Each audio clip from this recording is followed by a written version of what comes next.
An ABC News exclusive, a unique look inside Camelot.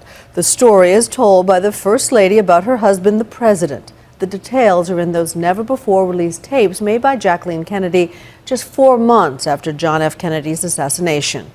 We're hearing them tonight, nearly 50 years after they were recorded, and ABC's Diane Sawyer joins us.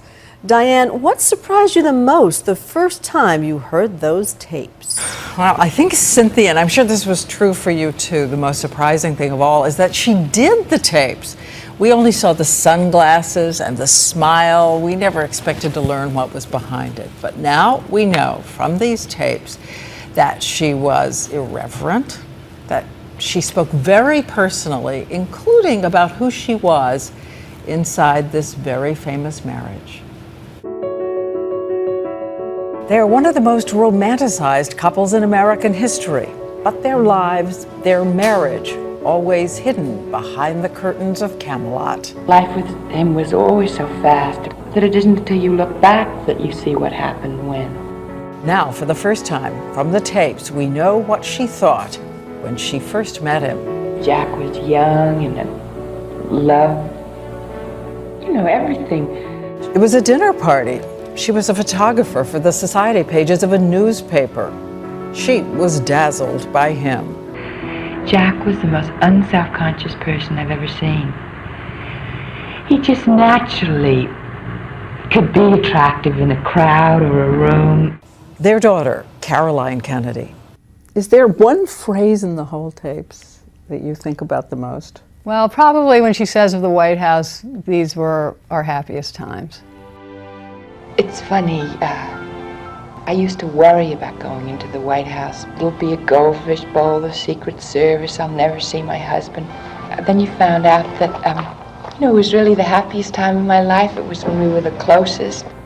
After all, she arrived at the White House an unlikely political wife, refined sensibilities, a love of privacy. No one thought she was an asset.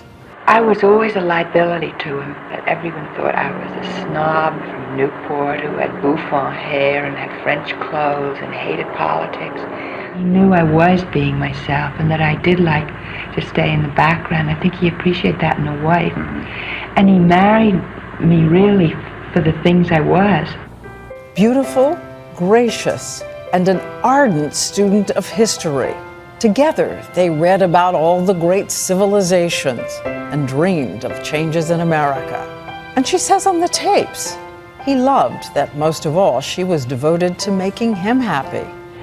Jack, I think a woman always adapts, and especially if you're very young when you get married and, are unformed, you really become the kind of wife that you can see that your husband wants. She says if she couldn't help him on politics, she could keep harmony at home. I think it's so good to be able to forgive quickly. I know that that's a quality that Jack liked in me being married, that if ever there'd be a slight little, cloud, I'd always be I'd rush and say, oh dear, did I upset you? Did I say something wrong? Or I'm so sorry. And he loved that. She tried not to ask questions about the troubles of the day, but remembers one time she asked about Vietnam. It was at the end of the day, and he said, oh my God. He said, I've had that, on me all day, and he'd just been swimming at the pool and sort of changed into his happy evening mood. And he said, don't remind me of that all over again. And I just felt so criminal. And I decided everyone should be trying to help Jack in whatever way they could. And remember, it is 1964, still someplace between the traditions of the past and the independence of the future. On the tapes, in her famously breathy voice, she tries to analyze different kinds of women. This is just my own sort of psychology. But Jack so obviously demanded from a woman a relationship between a man and a woman, where a man would be the leader and a woman would be his wife and look up to him as a man. I always thought women who were scared of sex loved Adelaide. She's talking about the women who criticized her husband and supported Democrat Adlai Stevenson, who ran for president and lost. The challenge was not that there'd be the challenge with Jack, but it was a different kind of man.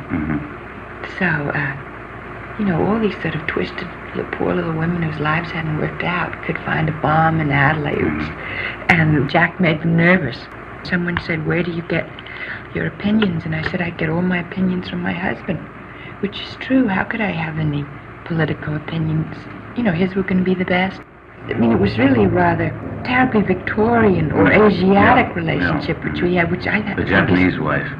Yeah, which I think is the best. But the woman who started out so shy would ultimately find her voice, We should cherish a language and an emotion that unite us all. dazzling other countries in the world on behalf of America, becoming one of the political stars. I am the man who accompanied Jacqueline Kennedy to Paris, and I've enjoyed it. I think that as she became a greater and greater asset as in the world, as well as that they became closer. Do you think it surprised him how she emerged in the White House? Suddenly? I think it surprised her. I rather love this hall. It's downstairs. Oh, the White House television tour he used to watch all the time. He was so sweet the way he was proud of me. Suddenly everything that'd been a liability before. Then when we got in the White House, all the things that I'd always done suddenly became wonderful. And I was so happy for Jack that he could be proud of me then. So those were our happiest years. In the years to come, the rest of us would read about other women, wonder about this marriage. She makes it clear the two of them lived for their children and each other. Was she happy? Well, I think she really was happy, and I think she really was, she loved my father, and I think she knew that he loved her. The book, Jacqueline Kennedy, Historic Conversations on Life with John F. Kennedy, comes out tomorrow.